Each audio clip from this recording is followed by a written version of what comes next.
Hey guys, it's Celine. Hi there. Hope you're okay. Um, I want to do a witchy check-in where I have lots of weird things going on at the moment, which is to be expected on this channel. Um, Support is coming from strange directions or directions that are really strange to me. So up here, you can see there's kind of yeah, I suppose it's a Mary statue, really. We have done an amazing thrift haul where I've managed to acquire, they're actually not second hand. I'm messing with my wall here because that's part of my to-do list for today. But the thrifting business and that's kind of on my mind as well. I also got, apart from that one, this one, which is a Mexican origin Mary of Guadalupe, which I found amazing also because it has nearly exactly the same coloring as that one. That one's a bit more in the recess there, so it's a bit darker. I also got this one, which is a French origin. They're all plastic. It's all made in China and plastic and stuff like that. But this is a French original of Saint Anne. So this is Mary on this side, and this is Anne, her mother.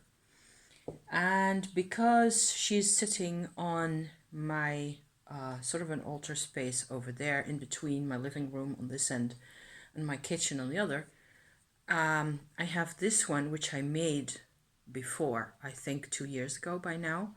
She sits on my countertop over there always, She's my main sort of a Mary focus, but this is a different type from all the other ones that I'm showing, because this is actually sort of my attempt at making my own Black Madonna, if you like. However, up to this point, or whoever of you has actually, seen this this creation before, it used to be all dark. And what I've done yesterday is I dabbed some paint in different tints, like ochre and white and silver and gold on there, acrylics and whatever I had really to just go on there. It's actually not even tacky anymore, so it's dried really well. And it has worked to make the figure stand out quite a bit more. So I'm pleased with that. And these two sort of sit next to each other on my countertop like that, with a couple of crystals and, however you do that kind of thing. And I find it that, yeah, it's, we were still very much in lockdown. Okay, so last Friday, today is Tuesday, the 18th, I think. And it has been a full moon in Cancer, yes. Okay, so it is actually Tuesday the 18th because I remember that bit. Last Friday, we were still very much in lockdown, and I was supposed to go with husband on a client run on Saturday. And I nearly decided that since he had new clients to go to, and you never know how long that's going to take, and so on and so forth, I decided nearly against accompanying him, because normally I like to, but the weather was lousy. It's very foggy and kind of wet and dismal and just cold enough to be uncomfortable, really. And there wasn't anything in terms of shops or other retail or coffee houses that was going to be open in the area that we were visiting, so that we were going to. In the end, what happened is, I don't know whether I was yammering at the cosmos for this to change or whatever did it. It turned out that they decided to sort of half end the lockdown in terms of retail, so I could actually go shopping while husband is at his business. I can actually go do my own thing. Yay! So all excited about that. Also because I discovered this huge, big, enormous thrift store that I'd never been to before. And lo and behold, they have a whole collection of Mary and other angel, memorabilia and merch, if you like. I don't think you're supposed to call it merch. That just makes me laugh because it is merch. Oh, yes.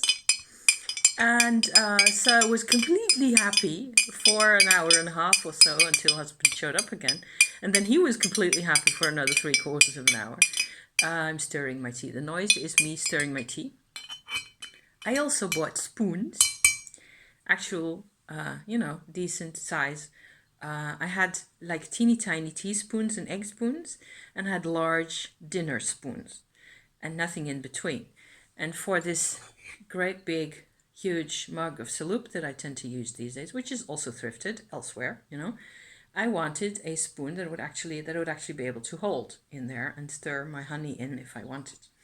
So that worked. I got 5 spoons and 3 forks of a better kind of a make than I would have been able to buy in a shop at all ever. In newly bought. They're I don't know, for some reason that never really seems to work for me. Probably because I never decided to spend 30-40 euros on some cutlery. No way. These were 50 cents a piece. So then you can just, you can just go in and grab some. But definitely the high point, I bought a couple of other things and some comics and some, I don't know what else. But the high point of my experience there was actually getting to the Mary statues. And I don't even get this, why this is such a big deal to me. Things are changing for me, whatever that may really mean. I am kind of trying to acknowledge, I suppose, that in this form also, it means a lot to me. And it's like, it's like a figure in your house, in your room, wherever you happen to be sitting, or whatever you happen to be doing, that just stands for the support that people have always felt to be in this whole Mary business. And even the, little chapels and shrines all around the countryside, people go to these places to light candles and so on and so forth. And so have I. And I am not raised in this. I was not raised in any of this. And it just appeals to me. No end. And it sort of kick-started off again, a couple of weeks ago, just after Christmas, I think, where I watched Kellyanne Maddox do her Marian pilgrimage, a huge long video that she did, compilation of experiences that she had doing her Marian pilgrimage, and it was just like a spark went off in my brain. In the dismal, dark period that we were having at the time, and it's actually still, it's still kind of present, what with the pandemic and all the restraints and restrictions and all the rest of it on your life. I felt like at the time, so just after Christmas, right? I actually figured out that there's a pilgrimage site not too far from here. I can go on my bike, and I will eventually in the summer when it's nice weather, out. I will go on a bike tour over there and probably take you along and show you the place if there's no other people in the chapel at that moment, so I can actually show you the pretty, incredible old statuette that's there. I'm starting to appreciate more and more the different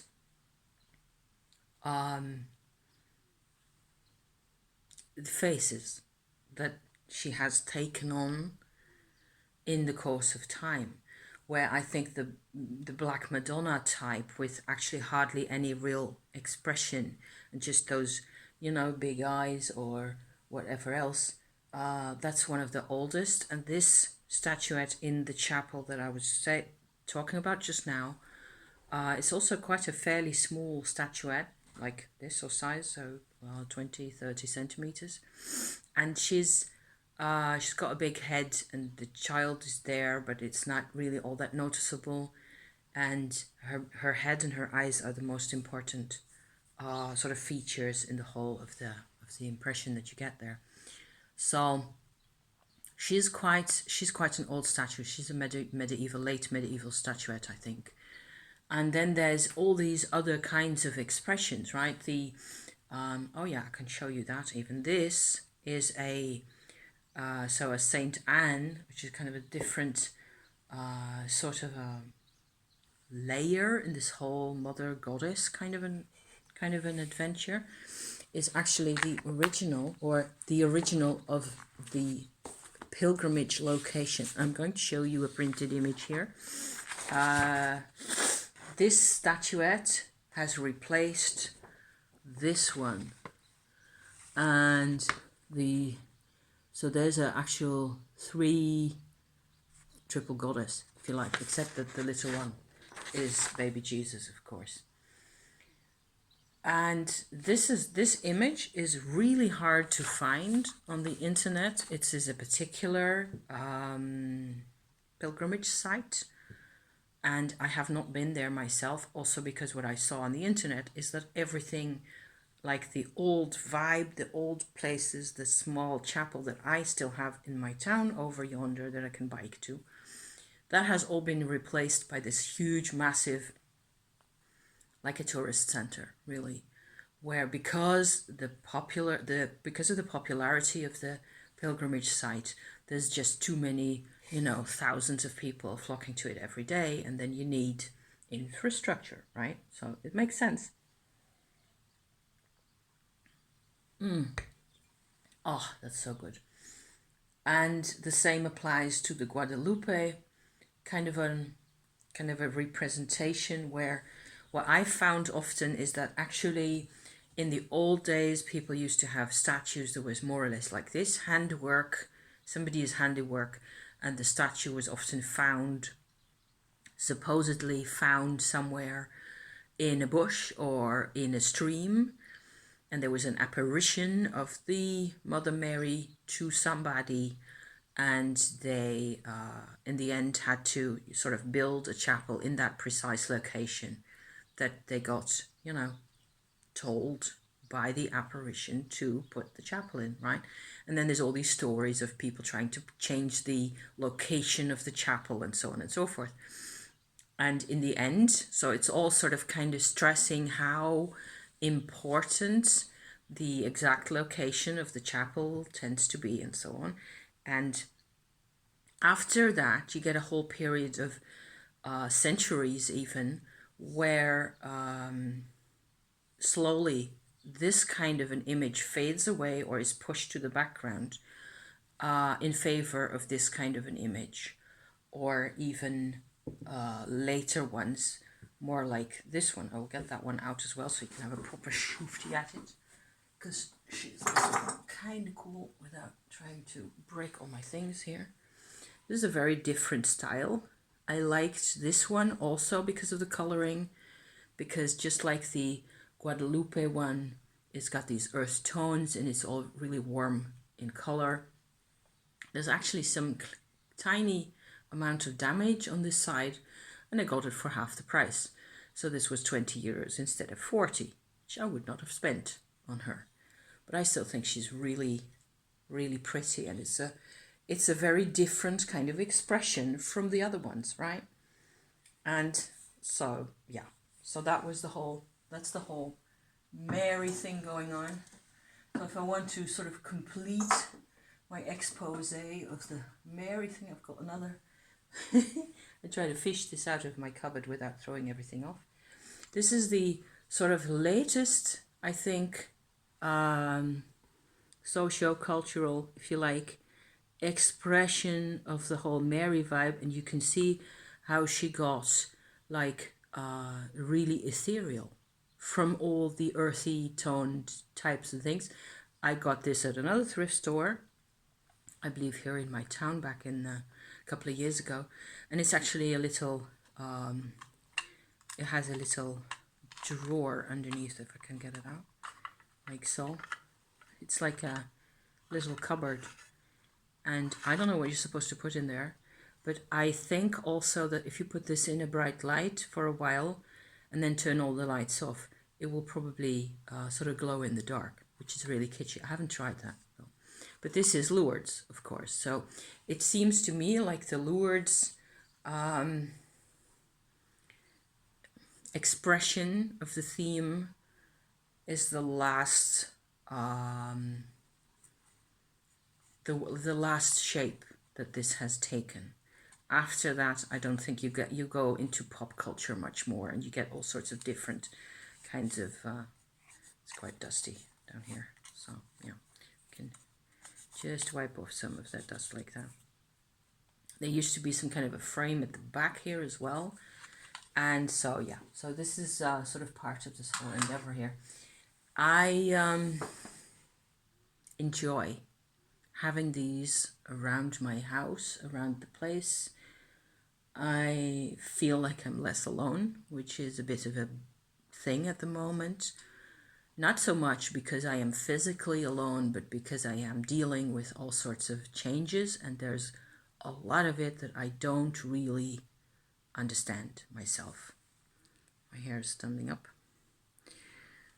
So, as an example, I'm doing a little spinning venture again. So I did a lot of spinning over the past weeks, months, I think.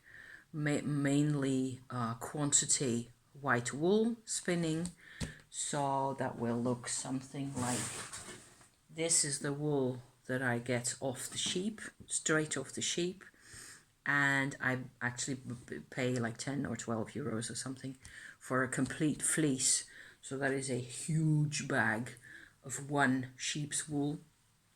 And there's dirt in there, and sheep's poo, and straws, and sticks, and leaves, and things.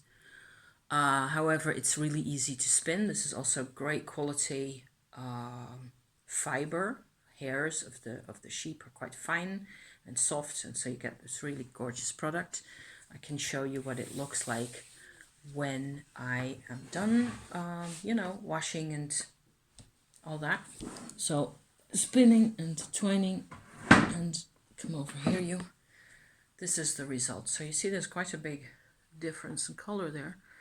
This is the actual thread that you can make this with, and knit and crochet and whatever else. So at the moment I'm doing, there's even now there's still a little stick in here. So like a little teeny tiny piece of something or other. This is nearly dry. I've got another one like it that has some color in it as well. So one of the two threads that are in there actually has color. The other one is white. So you get then you get like more or less the brighter kind of an impression in here, like these kinds of patches. Whereas at the top here where it's darker, then you have two threads. Both the threads have color in them. And what I'm doing, for this sweater, I used, in these patches over here, there's actually also bits of silk in there. So sari silk, which looks like this. Shredded sari from India. Really gorgeous. And I incorporated that with color, with orange and yellows and so on, into these kinds of patches. You have to really go completely up close like so to spot the sari silk in there. So I didn't use that for the recent spinning, and for my husband's sweater I'm not going to put that in there because I don't have that much of it. It's not like it's super expensive at all, but I think it's just way too pretty. I don't know if you can see, but that's just, it's got all these million rainbow colors in there. It's like a complete surprise each time. If you pull this apart in the spinning, you get like a sudden sky blues and cobalt blues and things just popping out all of a sudden, bright oranges that turn out to be in there. It's really fun to work with. It's also, if you want to spin this to the best of my ability anyway, and okay, I've done this for quite a number of years, I can actually do this, but you have to spin way slower than if you only use this. This is like freight train, and you get volume and length and quantity of yarn at the end. This is not quantity work. This is, you know, like tiny, and you have to sort of spread it out evenly before it goes into the spinning wheel, so you get a nice, relatively even thread. So I'm working on this because I want a smaller quantity of some special yarn, okay? And the other thread of this is going to be mainly orange, sort of pinkish orange, and with some red in there as well. So it's going to be like this goddess thread, if you like, goddess yarn.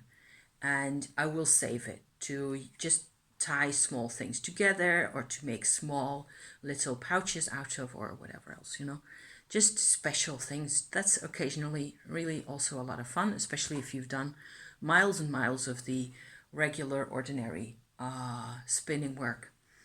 The thing is, what's kind of weird, and this is where I go into the weird, so far this is not weird, okay?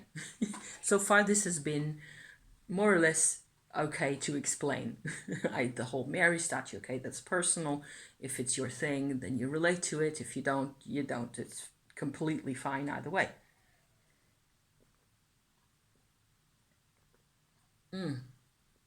I don't know, but I just need so many drinkies. I don't know about you, but I can have these all day long. So as I am spinning this, I've done, I don't know, not that much. Let me see if I can show you the result on my spinning wheel here. Can we go from there to here? Yes. You can actually see that I've got my three little, this is about half an hour's work, I think. And you can see that the thread is fairly fine, like so. And I've got mainly the white wool left here because the white is in there for strength also, and you know, just to support. We actually have a bit of sunshine. For the first time in 2 weeks, I have a ray of sunlight. That's been depressing as well, in combination with everything else. Ooh, the fog, the endless fog. But okay, so over to the interesting bit. As I'm spinning this, I'm going slower than normal, and I'm sort of doing my best to get everything sorted so that you see mainly the red and the India stuff on the final result. So I have to constantly make sure that there's enough of each and not too much of each of the three types that go into my final product, right? So yeah, somehow I keep having the same image in my brain, and I have no idea why. Like 5-6 times at least in a row, I have the same, it's a setting, I know exactly where it is. We visited a place in the south of France, like last year on holiday. Actually, we went there first, so early August. It was nice weather at the time, and we were really tired, what with having had a lot of stress and lots of things going on, like everybody else.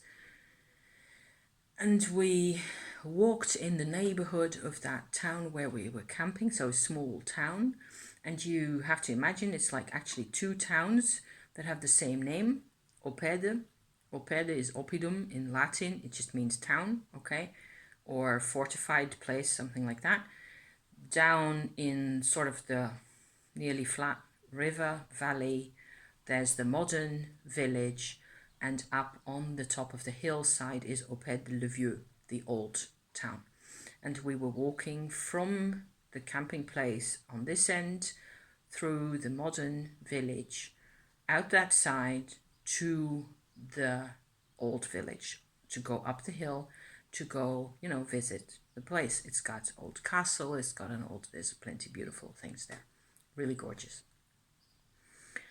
For some reason, I end up standing or walking somewhere in like 100-yard radius between the two parts of the town, where there's a sort of a small road crossing in between the two towns, going off east like so.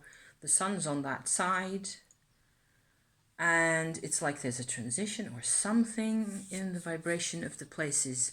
There's a change going from a relative normal-ish modern hustle bustle, kind of a fairly quiet but still active kind of a place behind me, to the old setting. And I keep having the same image. It's happy, it's a happy time, it's a happy memory. I have no problems with seeing this thing. I can see this all day. But I don't understand why this brings that up, because I did not, no spinning there. There is no obvious connection. And that kind of a thing seems to be happening all the time at the moment.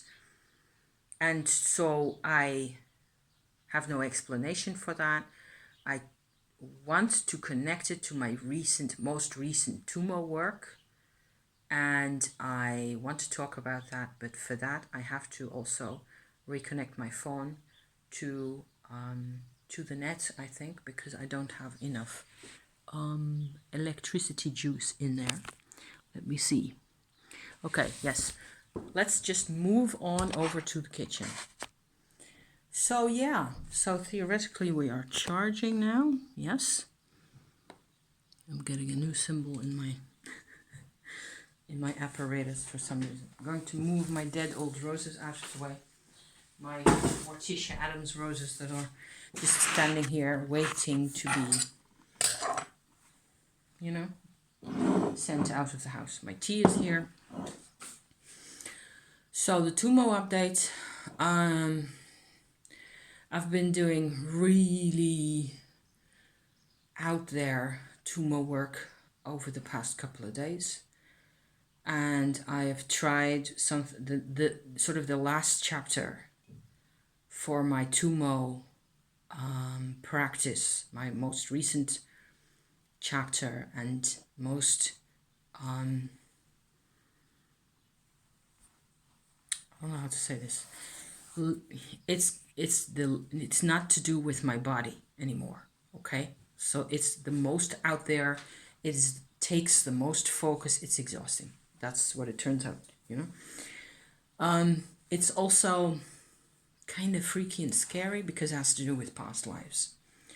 So hence my sort of a conclusion about the constant recurring imagery of that village, because at the time I booked as a spot for a tent on the camping place, I already felt a connection to that place before I'd ever been there.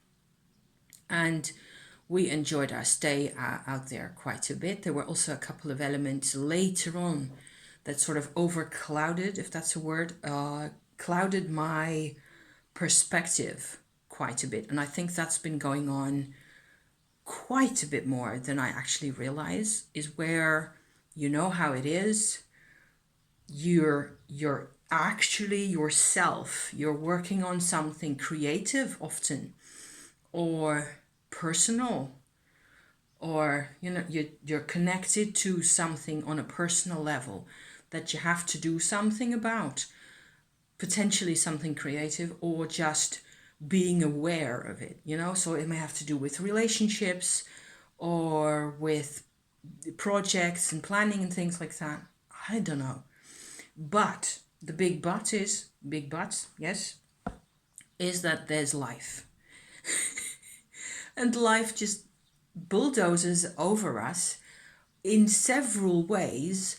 And there's all these extra, like, there's constant stuff going on, and it distracts us from what we are meant to be doing. So that's really the benefit of my spinning for me, is that I actually get to suddenly, especially this type of spinning, so not the kind, where it just sort of mechanically doesn't really add anything, although that even has a function. I benefit from spinning because I am busy, I'm doing something, and you actually do get into a kind of a zone where other things come together and you are reminded of what it is that I think lots of people have this kind of a shift for themselves in their inner perspective when they're outside walking or doing sports for themselves. It's possible, certainly. Then again, if there's lots of loud music where you work out, then I don't think that's necessarily going to give you what you really need. But that's my personal opinion, okay?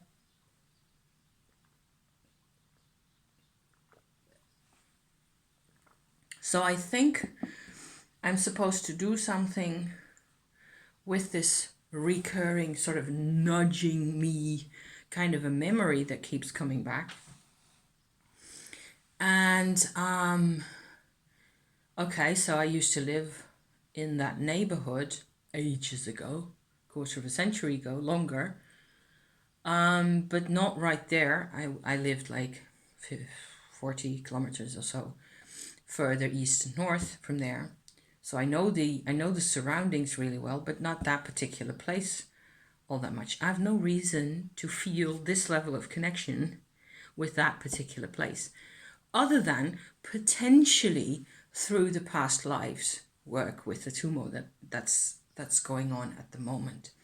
So putting the Tumo energy, it turns out, into any kind of a part of ourselves, certainly into non-physical parts, like the subpersonal chakras, and one of those contains info about your past lives. Actually does, really, for real, connections to past lives. They're not easy to get at. It's not like super obvious instantly what's going on there, and I don't get a lot of details, but that's okay. I feel that there's a connection, and it actually even makes me happy. The thing is, if you start this type of a Tumo process that I'm not going to describe for you at this point because boring and, pointless, it's just what's been going on, okay? Once I got this connection with all Tumo work, once you got the connection, once you got a new path that is made for the energy to travel on, then it will continue to do all sorts of work in there, while by that time you yourself are, making dinner and going shopping and going off into things and doing things with people and places and stuff. You're all over elsewhere. The work goes on and on and on and on, slowly and surely. So that's kind of reassuring. I was also quite worried. So far, not so much, but I'm slightly still in a kind of a semi-anxious state. Like, I don't want like past life flashbacks to go explode in my brain and in my life, and for things to get nasty all over again. That's been my sort of a personal caveat with everything to do with past lives, that let's not overdo it. Keep the show on the road and keep our shit together, because yeah, so other people depend on us and personal lives and things like that. So yeah. Besides, I don't want it. I don't want it to bulldoze me. I want to know what's going on. And what I realized, so bringing the Tumo energy in contact with this particular subpersonal chakra, I felt and realized that there is a whole, so my description for you, and I will end it in a couple of minutes with just this, okay? Our little interview of today. The subpersonal chakra that deals with past lives actually looks like this, more or less. So at the root, it's one thing. It's not made up of two parts necessarily, unless it's left and right. It does seem to have a left and a right side. And where I have 10 fingers here, actually it's more like 40 to 50 strands, like going up like so, like a huge big, like a flower of some sort. And they're all like, it looks to me like little bulbs on strands of energy of some sort, and each bulb is a life, and there's points where there's a yarn of life or a thread like so going up, and there's several bulbs of lives that you've had sitting consecutively on the same thread going up. Okay, so some of them are actually from the origin out, and there's just one bulb, like a little tulip sitting there like that, and tulip flower, I mean, on top of a stalk like so. There's a whole row of those, and there's rows of past lives that seem to have sort of consecutive incarnations along the same kind of a sub energy that's really part of yourself. I don't know how this works, but I think it looks really pretty. And I noticed that there's on the right of me, on the right side, there's a part where there's like 5, or it looks like 5 to me, consecutive lives, maybe more. But that particular strand of those lives has gotten completely warped in there. So I can really feel that's like, it goes like, it's like all curly and twisted like that. There's a lot of pressure, compression, oppression going on, suppression going on in that particular strand. And if I'm talking about it like this, I even get the image of several energies, several other, so like incarnation energies or whatever you want to call those, that would have normally sort of stood to the side of that and have produced their own little tulip flowers like so. They actually got drawn in. So there's a whole warping effect going on from this particular strand. And the result in my body today in this thing that I'm trying to be here is that I have sciatica and potential headache, and my right eye is a lot less good than the other one. A lot of warping going on in there as well. In my right side, my tonsil tends to be always the one that first plays up if there's, reasons for that. And so blockages, and if there's blockages, I get headaches, I get sciatica, I get even ovary issues on that side of me, It tends to be like, I don't know, 8 out of 10 times, 9 out of 10 times, it starts here. Or even more often, It's like a huge percentage of times when I do actually have physical complaints, or used to have physical complaints. A lot of it, if I feel loads better, what with doing Tumo. It straightened me out inside my body, nearly all of the way. I hardly ever have headaches now. Yay me, it's gorgeous. Tonsils are way better. Everything is just improved beyond belief, really. And certainly if I go back like 10 or 20 years or so in time in my memory, I remember how it used to be. Sometimes it could get pretty awful. Combinations of personal stress, emotional stress, and hormones and all that kind of thing.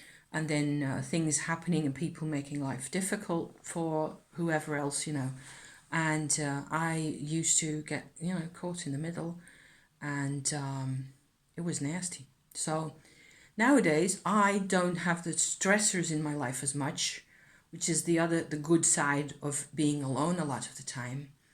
I'm, much more free to do whatever I like, and to, engage in things if I want to, and to proceed as my own pace, and to think about things, sort things out.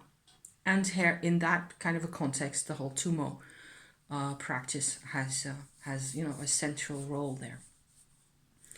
But I never really thought I'd feel those issues all the way down to that level. And I can really feel the difference between sort of the more or less immediate parts of my subpersonal chakras that have to do with my actual, like, now kind of a situation, which is the Earth Star chakra. Beneath that, this is my interpretation, my experience of these things, okay? Beneath that, the tribal chakra, which has been in a total mess all through December, but by now it seems to be more or less okay, and it's kind of a happy vibe going on down there. And beneath that are my personal parts of the energy again. So that have to do with this kind of an incarnation that I'm in right now. And there's memories in there. Apparently, if you go down deep enough, there's memories, trace memories, if you like, of previous experiences, previous lives.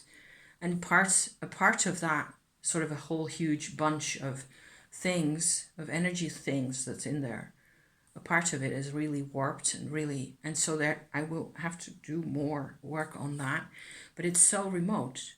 Getting in there, coming back from that kind of a meditation, I tell you, it's not easy. You're like spacing out, and yeah, I don't really know how to do that, to come back from these kinds of things properly, other than to, talk about it here, which is helpful, because then I have to reorganize my brain.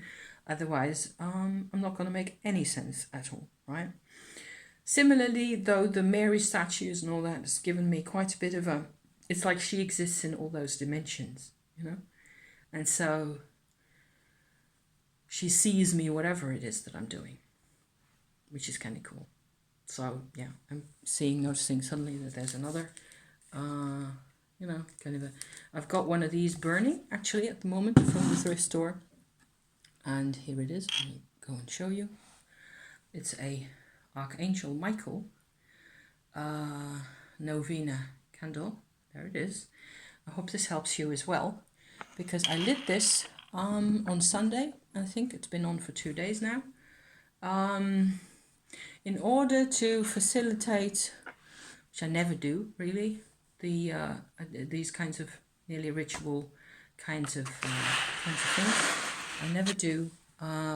But now I really felt like it was a good idea to light one of these, sort of to help transition through the full moon and into the Uranus direct change that's happening, because a lot is happening in the world. A lot is changing. We have said this over the past 15 years over and over to each other, how much is changing. But this time it's for real, I think. So, yeah. So hence Michael. I think Michael could, it's just a little intention exercise for me. And day and night, he just sits there and does his work. I'm going to leave it at this. I'm going to get back to my spinning. Thank you so much for watching. I love you to pieces. I hope you are feeling like everything you do, or at least most of what you do, has a connection to your inner purpose, because it's a big deal and we need that. We can't just go on thinking it doesn't mean anything, because down that way madness lies, and we have seen it. We have seen the madness, haven't we? Thank you for being here, and I will see you next time. Okay? Ciao for now. Ciao.